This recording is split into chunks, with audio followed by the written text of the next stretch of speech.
सुरक्षा और संस्कार का काम। तो आप भी ज़्यादा से ज़्यादा संख्या में, उदयपुर वाटी बहुत बड़ा क्षेत्र है और यहाँ बहुत सारे योद्धा, बहुत सारे बलिदानियों की प्रतिमाएं हमें देखने को मिली हैं, जगह जगह उनके स्मारक बने हुए हैं। तो ये मुझे बताने की ज़रूरत नहीं है कि ये क्षेत्र किस तरीके से बलिदानियों का, या घर घर में एक ना एक बलिदानी है। तो हमें ज़रूर ये चीज़ें ध्यान करनी चाहिए कि हमारे पूर्वज कैसे थे, हमारे संस्कार कैसे थे, और हम उन बलिदानियों की औलाद हैं जिनकी शौर्य गाथाएं भारतवर्ष, राजस्थान में नहीं विदेशों तक भी गाई जाती हैं। तो आप सभी को हम एक पत्रक भी वितरित करने वाले हैं और उस पत्रक में स्कैन कोड दिया गया है। उस स्कैनर को स्कैन करके हम सभी को बजरंग दल से जुड़ना चाहिए। साथियों, मैं आपको बता देना चाहता हूँ कि जब बजरंग दल की स्थापना हुई थी तो उस समय भी एक संघर्ष का ही विषय था।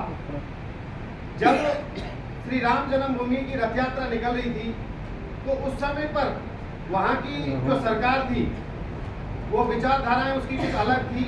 तो उन्होंने हमारी जो रथ यात्रा थी उसकी सुरक्षा देने से मना कर दिया था, किन्हीं कारणों से, किन्हीं जो उनकी कमजोरियां रही होंगी। तो उस समय वहाँ के पूज्य संतों ने और हिंदू समाज के वरिष्ठ नागरिकों ने मिलकर के जो वहाँ युवा जो बैठा हुआ था, क्योंकि राम जी का कार्य था और राम जी के कार्य में भगवान हनुमान जी की एक बड़ी भूमिका रही थी। बजरंगबली ने हमेशा हनुमान जी की सेवा की थी और अपनी सेना को साथ लेकर के राम जी के साथ वो चले थे।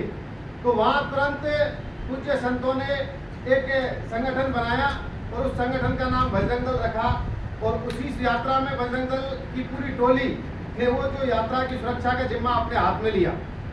तो आज बजरंग दल पूरे देश में, विश्व भर में जो काम करता है वो आप सभी को पता होगा। कुछ लोग बजरंग दल को किसी अन्य नामों से पुकारते हैं, लेकिन बजरंग दल सेवा, सुरक्षा और संस्कार का काम करता है। जहाँ कहीं भी आपने देखा होगा, कहीं भी किसी भी तरीके से भारत माता के ऊपर अगर कोई किसी प्रकार का कोई